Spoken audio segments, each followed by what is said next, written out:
Nežinau, kaip dar vadinsis šis video, bet pagrindinis klausimas, ar Labubu jau yra Lietuvoje?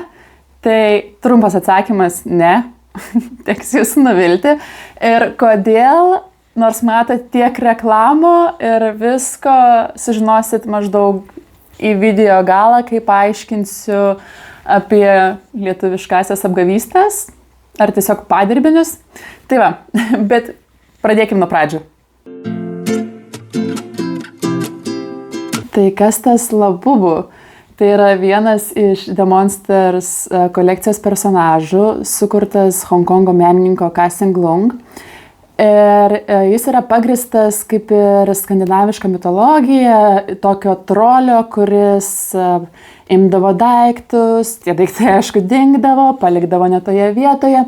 Ir net galime pamatyti, yra lietuviškai išversta knygelė, Kur gyvena pabaisos, Mauricijus Sendak yra parašęs. Šis fenomenas prasidėjo jau 2014-2015 metais, kai dėl visko kaltas TikTokas, kai Liza, K-pop, berods K-pop dainininkė, iš tikrųjų net nesidomėjo jai per daugiausiai, Blackpink grupės narė parodė savo didžiausią Labubu kolekciją ir tada, žinoma, didžiausi K-pop fanai pamatė ir irgi pradėjo ieškoti tų žaislų ir juos pardavinėja tik viena, oficialiai pardavinėja tik viena Kinijos parduotuvė Pop Mart ir tik ten jie galima nusipirkti tą lėlytę žaisliuką.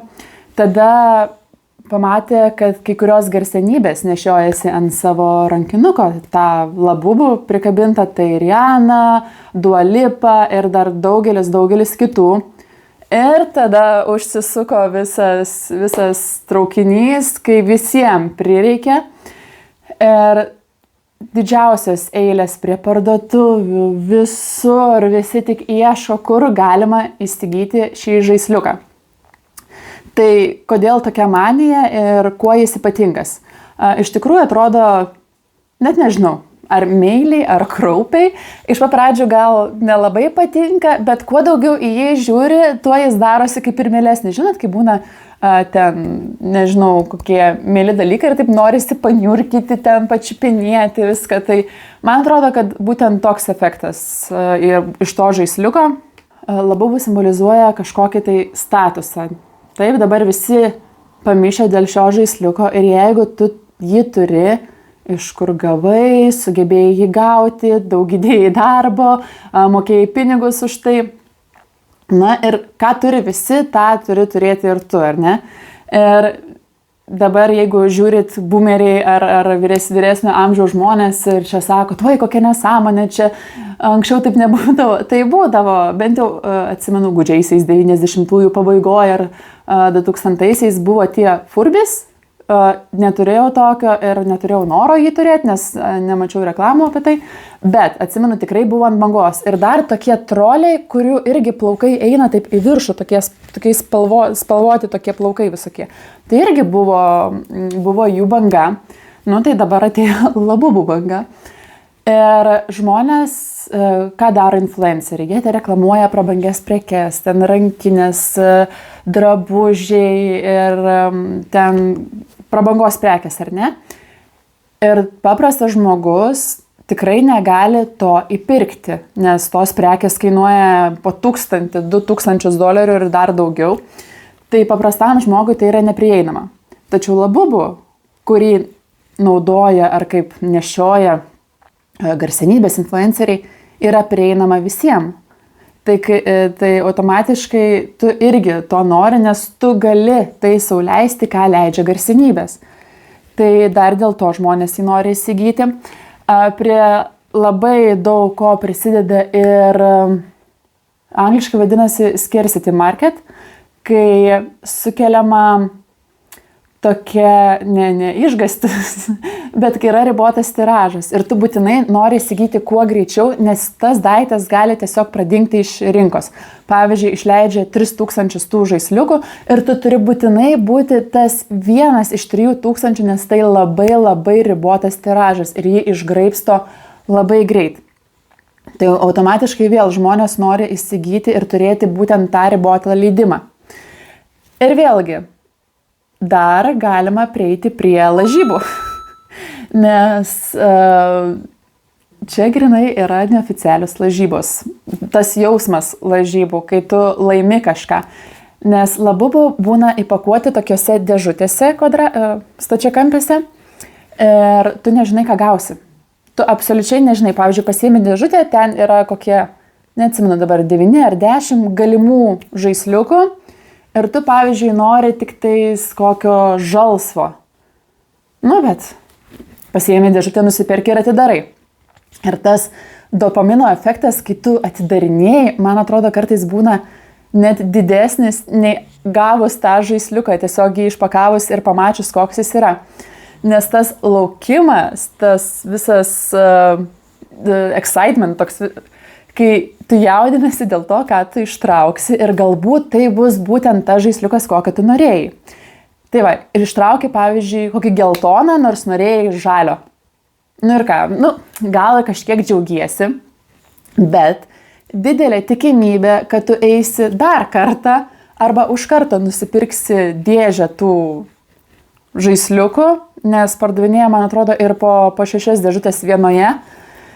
Pagal idėją, tie žaisliukai neturėtų ten kartotis, bet būna, kad ir kartojasi. Tai tu ir atidarinėjai tas visas dėžutės ir tikiesi, kad būtent bus tie žaisliukai, kokių tu nori. Ir tai sukelia labai didelį dopamino efektą ir žmonės tiesiog užsikabliuoja, grinai kaip lošimas, nes apdruk šį kartą man pasiseks. Čia kaip grinai, kai statai pinigus, galbūt laimėsi, arba pavyzdžiui, ištraukiai tą žaisliuką, arba iš tų 6 dėžučių ištraukiai gavai tuos žaisliukus, kurių tu nenorėjai, bet man tiek nedaug trūko, tai tas tiek nedaug verčia tave dar pirkti. Arba vėlgi, kai tiek pinigų investavai, pirkai ten 6 ar 12 ar ten dar daugiau dėžučių, tai tu ir toliau jau turi kaip ir kolekciją, jau kaip ir užtenka, nes nėra kur dėti iš tikrųjų, apsikabinėsi nebent visą save. Tai turi tiek daug žaisliukų, tiek investavai, bet išleido naują tiražą, tų limited edition. Ir tu nori ir jų, nes, tai jeigu tiek išleidai, tai gal jau tada turėti visą kolekciją. Ir galbūt kiti sakytų, jog tai labai gera investicija į ateitį, po to galima parduoti ir panašiai, čia daugelis taip teisinasi. Tai čia dar verta dėl to pagalvoti, nes po metų, ar net mažiau, ar tie žaisliukai bus bent kažko verti. Tikriausiai atsidurs sąvartynuose arba iš parduotuvėse arba skudurynuose. Tai labai verta pagalvoti ir iš tikrųjų leisti pinigus tam. Ir dar, ką nepaminėjau dėl lažybų, jog kiekvienas ta kolekcija, ten jų yra 3-4, neprisimenu dabar, gal daugiau, turi po vieną tą žaisliuką, kuris būna tik kartą vienoje iš 75 dėžučių. Tai vadinasi, yra tikimybė jį gauti 1 iš 75. Ir dėl to žmonės dar ieško tų dėžučių ir perka kaip išprotėję, nes apdrukiems pasiseks. Ir jeigu gauna tą išsvajotai visiškai retai matomą žaisliuką, tada dar daugiau užkyla džiaugsmo ir norisi pirkti. Ir dabar prasidėjo, žinoma, dėl to labai daug vagysčių. Aš vis nusijuokiu, nes žinokit, pasakoju ir man truputį juokinga darosi, nes aš to nesuprantu. Gerai, gal kažkiek suprantu, bet kad leisti $100,000, kad nusipirktum porą žaisliukų, nežinau, tikrai turiu kur geriau dėti savo pinigus, bet būna kas neturi. Ir prasidėjo labai daug vagysčių. Tai nupjauna nuo kuprinių, nes jie prisisega, panašiai kaip su karabinu, tokio paliu prisisega prie kuprinės ar prie kelnių ir tiesiog, kai tu stovi kokio eilėje ar dar kažkur, tiesiog pasiema su peiliu, greit nupjauna ir pasiema tą žaisliuką. Tai prasidėjo net pirkimas aksesuarų tiem žaisliukam, ne tik, kad nepavogtų, bet pavyzdžiui, perka specialias tokias permatomas net dėžutės, kad tu, ir tokius kaip apvalkalus, kaip kosmonautas, žinot, įdeda žaisliuką ir ten kaip kosmonautas, jis tai atrodo su tokiu skafandru. kad sunkiau būtų jį nupjauti.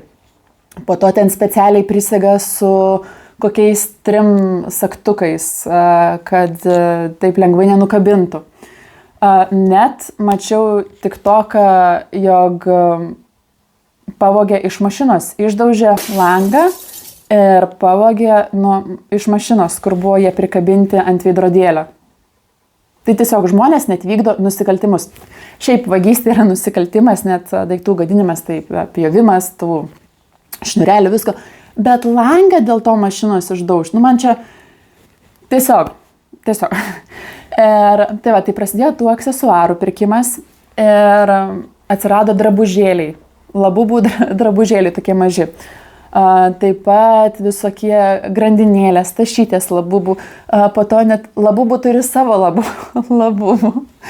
Tai vienu žodžiu yra toks visiškas vajus šito žaisliuko. Man labai primena, nežinau, kiek jūs esat susipažinę irgi su prieš tai buvusią banga Stanley Cups. Žinote tą Stanley įmonę, kuri pardavinėja, bent jau Lietuvoje nebuvo gal antiek populiari ir tos gertuvės tokios, nežinau, litrinės, jos matyti amerikiečiai labai mėgsta gerti vandenį, tai tokios kaip, parodysiu kažkur čia šone būsiu įmetus nuotrauką, tai irgi Stanley Cups buvo labai populiarus ir juos išparduodavo labai greitai, irgi leisdavo įvairiom progom, ten Valentino dienos, su Mickey Mouse, Halloweeno ir ten žmonės turi jų kolekcijas, ta prasme, lentynos nukabintos tais daugkartiniais puodeliais.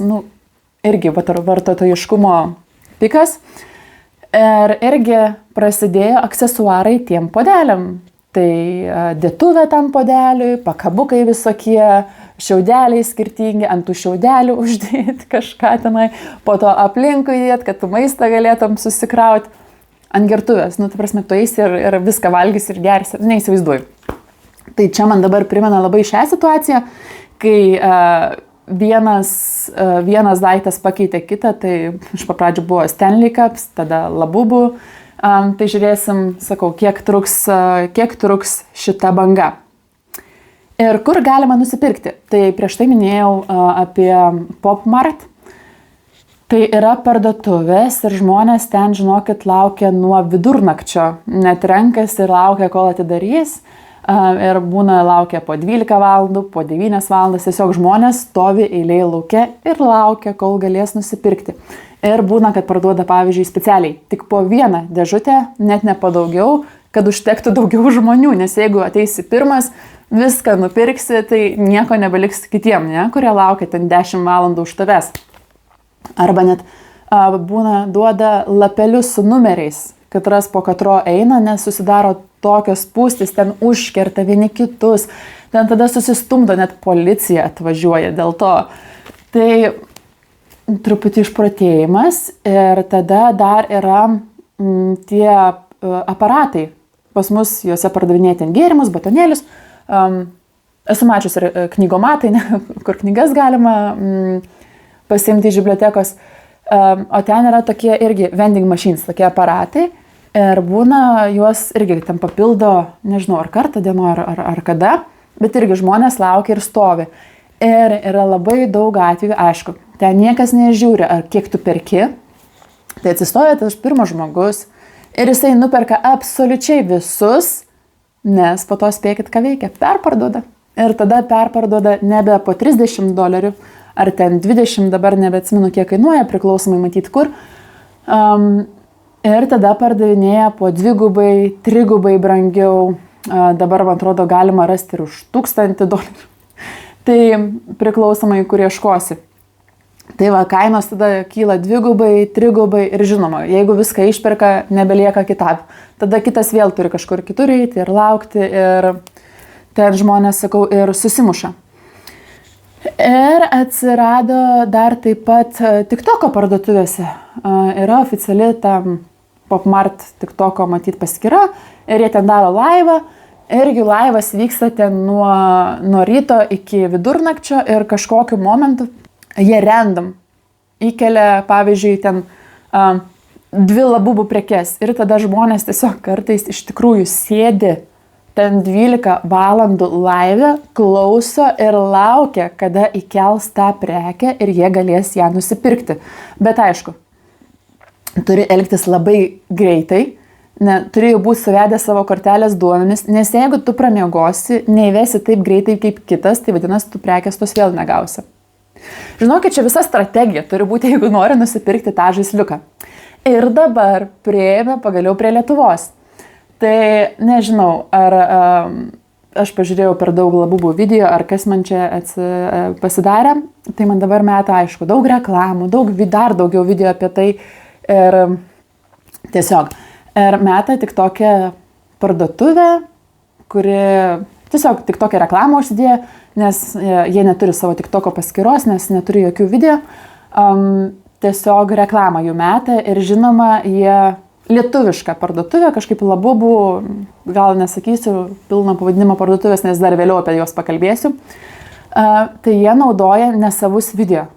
Tai aš žinau, nes aš mėgstu TikToką, aš visai daug laiko tenai praleidžiu ir žiūriu, esu labai atsikauna ir man viskas patinka. Tai aš žinau, pavyzdžiui, tuos kūrėjus, kurie ten išpakuoja tuos labubų, ten džiaugiasi, nes jie renka milijonus peržiūrų, kai išpakuoja juos. Ir ta parduotuvė lietuviška naudoja tuos video. Ne savo kuria, o tiesiog paima random žmogaus, kuris išpakuoja ir deda lyg jie patys pardavinėtų šitą žaisliuką. Ir aišku, tiek kiti žmonės pakuoja originalą. O ką jie pardavinėja, tai neaišku. Video tikslais sumašiau, jog užeisiu šitą parduotuvę ir pažiūrėsiu. Tai kainos, man atrodo, 19 eurų ta viena dėžutė. Jeigu nori tos 6 dėžučių vienoje, tai jau daugiau kainuoja. Ir 40% nuolaida. Ir tikrai tiek kainuoja. Ir žinoma, nuotraukos puslapis viskas labai gražiai atrodo, nes nuotraukos tai oficialios iš PopMart arba tiesiog iš labubų kūrėjo, tikrai tos visiškai oficialios, profesionalios nuotraukos. Ir klausimas, ar jie iš tikro tai pardavinėja, kodėl jie savo nuotraukų nedaro. Gerai, gal sunku. Bet čia nepažeidžia intelektinės nuosavybės, jeigu tu tiesiog įkeli kitų nuotraukas, nebent turi raštišką sutikimą ir esi oficialus šio žaisliuko atstovas Lietuvoje. Ar jie tikrai yra, turi kažkokį sertifikatą? Abejoju. Ir žinoma, dar mačiau, kad Facebooko grupėse, nežinau, ar jūs priklausot savo miesto turgelyje Facebook'e, ten Facebooko turgus Klaipėda, ir panašiai. Tai turguose dabar tuose Facebooko irgi pradėjo pardavinėti. Tai negi manot, kad Stasė ar Stasys iš Facebooko turi originalų žaislą ir jį dabar pardavinėja? Tai žinoma, kad ne. Nesakau, tikrai neturit pirkti originalių daiktų ir mokėti pinigus, bet man kas nepatinka, jog jie pateikia taip, lyg pardavinėtų originalų daiktą. Tai šitas yra man labai nepatinka, nes pavyzdžiui, žinot, su rankiniam ar ten kokiais drabužiais, tai matai turgui ir matai, kad ta rankinė, Louis Vuitton rankinė kainuoja 50 eurų, tai tikrai ten ne originalas, tai tu suprasi, žinosi. Tačiau čia, kai pats žaisliukas kainuoja originalus 30 ar ten $20 ir tau Lietuvoje jį pardavinėja už 20-30 eurų, tai tu maždaug manai, kad čia originalas, nes kaina tai ta pati. Tik nesvarbu, kad jo yra toks trūkumas, kad Lietuvoje, kada iki Lietuvos jis turėtų ateiti, jeigu Amerikoje, Kinijoje, Japonijoje juos išperka, ta prasme, žmonės net jų negauna taip greitai. Tai negi dabar kažkas, nežinau, lietuvis ten Stasys ar Dalia nuvažiavo į Ameriką ir prisipirko ir dabar atvežė į Lietuvą. Būkim biedni, bet teisingi ne. Tai man šitas labai nepatinka, jog jie pardavinėja neoriginalų daiktą originalo kainomis ir net nerašo, jog tai yra lafufu. Tai yra padielka, tai yra neoriginalus dalykas lafufu. Tai dėl to taip vadinasi. Man tai yra visiškai nesvarbu, bet kartais paaugliam tai yra labai svarbu ir ten po to jie irgi esu mačiusi, jog susipeša, tai čia tavo yra lafufu, čia tikrai ne labubų ir tada įsiplėskė didžiausias konfliktas tarp draugų, nes ką tu čia turi, taigi ne originalo. Tai čia tokie taip. Ir specialiai pasiėmiau kompiuterį, jog paskaityčiau porą pavyzdžių tam puslapį, kurie neoficialus, bet tiesiog turi savo Labubų Lietuva puslapį, taip, kur pardavinėja tuos žaisliukus. Ir aš galvoju, nu gerai, šniukštinėjau tą puslapį, įmonė kaip ir oficialiai registruota, ten dirba jau, nežinau, porą metų, 2013, ar ne, 2023, atsiprašau, uždirbo, pelnas buvo 2 milijonai su trupučiu, tačiau atsiliepimai, labai daug atsiliepimo apie tą įmonę ir yra įvertinta vienetu, nes gavo neoriginalų daiktą, arba iš vis negavo, arba gavo ne taip, kaip atrodo nuotraukoje.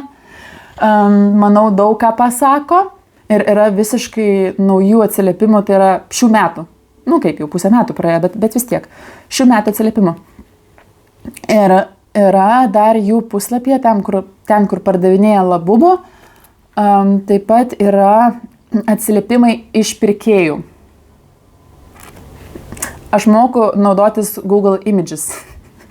Ir tai va, Justė rašo, užsakiau 3 dėžutės ir radau slaptą žaisliuką, net su 3 papildomom A nosinėm. Ir aš galvoju, Justė, ar tu specialiai padarai tas 3 A nosinės, kad atrodytų kaip tikras atsiliepimas, ar tai tiesiog atsiliepimas iš random puslapio, net neatsiliepimas, nuotrauka.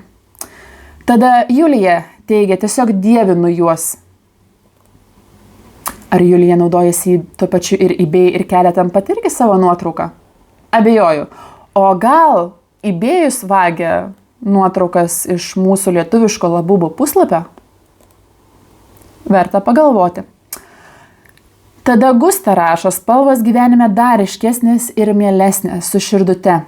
Žinoma, kai yra paimtus iš kito puslapio. Tada Violeta rašo, vaikams labai patiko. Tai matyti 6 vaikus turi, tai 6 vaikams nupirko, arba tie vaikai net neegzistuoja. Ir tada Kamilė įvertino 4 žvaigždutėm, net ne 5. Užsakiau pilną dėžutę, kol kas slapto nesuradusi, bandysiu vėliau dar. Gramatinių ir rašybos klaidų ir apskritai klaidų čia pilna, bet ir dar 4 žvaigždutėm įvertino. Negi jie patys rašė savo prastesnį atsiliepimą, kad atrodytų tikriau, nes Florela puslapyje yra absoliučiai ta pati nuotrauka. Arba, gerai, dar koks paaiškinimas galėtų būti. Jo kažkas parašo atsiliepimą ir tada jie random nuotraukas iš interneto ima ir deda. Bet kam tada tai pateikti? Tada būtų galima tiesiog vardą ir atsiliepimo, o neimti dar vogtas nuotraukas, nes nuotraukom priklauso intelektinė nuosavybė irgi. Nesvarbu, kad aš įkėliau ir kažkur tą nuotrauką, bet ji yra mano daryta. Ir pagal idėją jie negalėtų to pasisavinti, bet pasisavino. Tai va, tai aš galvoju, ar tada įmanoma, jog tai yra tikras Labubu, kai net nuotraukos yra paimtos iš kitų puslapių. Sakyčiau, tikimybė gal 80%, jog viskas yra tik apgaulė, kaip iš dainos skamba, jog visur pardavinėjami Lietuvoje tik Lafufu. O kuo skiriasi Labubu ir Lafufu, tai nežinau iš tikrųjų. Pati neturiu žaisliuko, nes tikrai nepirksiu už 20 eurų, nieko neuždirbu iš YouTube'o, tai galit prenumeruoti kanalą, kad turėčiau daugiau subscriberių ir gal kada nors galėčiau už to uždirbti. Tai va, neturiu to Labubu ir Lafufu. Tai dažniausiai būna jau skirtumas matomas ant dėžutės, jog nėra Pop Mart ženkliuko, tada jog kitaip atsidaro, užsegimas visai kitoks, tada pats žaisliukas ausys plačiau siauriau, tada kojos irgi plačiau siauriau, grandinėlės skiriasi, tas pakabukas, tada etiketė, kaip popieriniai yra Labubu. Vienu žodžiu, labai visko daug. Tai tiesiog galite į TikToką įvesti Labubu versus visi Lafufu ir tikrai jums išmes begalės video, kai net patys žmonės klausia, ar čia yra Labubu, ar čia yra Lafufu. Tai kartais tikrai net sunku pasakyti, nes padirbiniai kiekvieną dieną, kaip žinot, vis gerėja. Taigi visagalis AliExpress, iš ten tiesiog be jokio vargo galit nusipirkti tuos netikrus labubų ir tikrai sutaupysit pinigų, nes mačiau kainuoja nuo 5 iki 10 eurų gal, tai tikrai galit pasižvalgyti. Tiesiog, žinokit, pataupykit. Jūsų pasirinkimas, ar jums pirkti lafufų, ar laukti, kol į Lietuvą ateis tikri labubų. Ir ar jeigu jums patiko šis video, arba jeigu turit šį žaisliuką ir jūsų vaikai, ar jūs patys juos kažkodėl pradėjot kolekcionuoti, tai pasidalinkit komentaruose, kodėl, ar iš viso tokie dalykai jums įdomus. O aš visai smagiai praleidau šį pusvalandį ir iki kito susitikimo. Cheers!